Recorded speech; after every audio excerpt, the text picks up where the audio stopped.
not at all times that beauty is in vain, like what is written in Proverbs 31:30, favour is deceitful, and beauty is vain, but a woman that feareth the Lord, she shall be praised.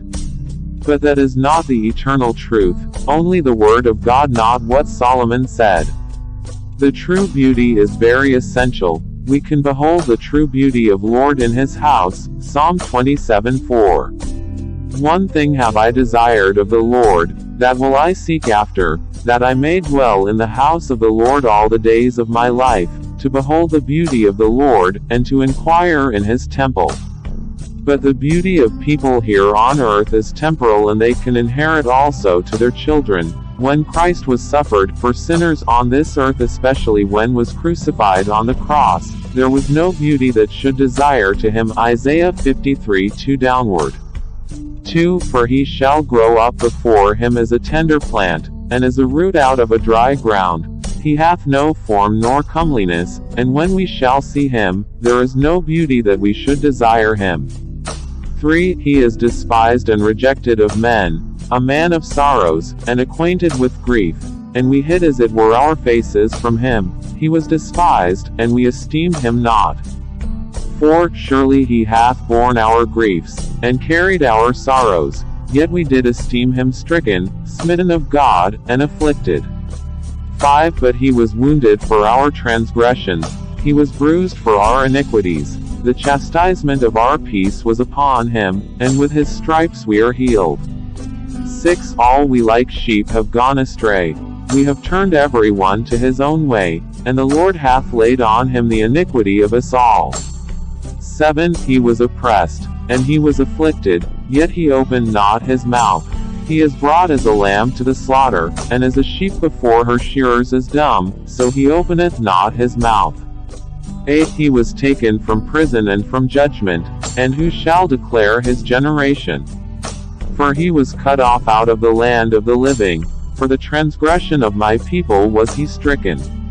9. And he made his grave with the wicked, and with the rich in his death, because he had done no violence, neither was any deceit in his mouth. 10. Yet it pleased the Lord to bruise him, he hath put him to grief. When thou shalt make his soul an offering for sin, he shall see his seed, he shall prolong his days, and the pleasure of the Lord shall prosper in his hand. 12. Therefore will I divide him a portion with the great, and he shall divide the spoil with the strong, because he hath poured out his soul unto death, and he was numbered with the transgressors, and he bare the sin of many, and made intercession for the transgressors. Even though the truth is he is more beautiful, he inherited to his God the Father, than the children of men, Psalms 45. 2. Thou art fairer than the children of men. Grace is poured into thy lips, therefore God hath blessed thee forever. Why was that happened? As I understand in scriptures, for the benefit that all the children of God by grace will become beautiful forever in heaven.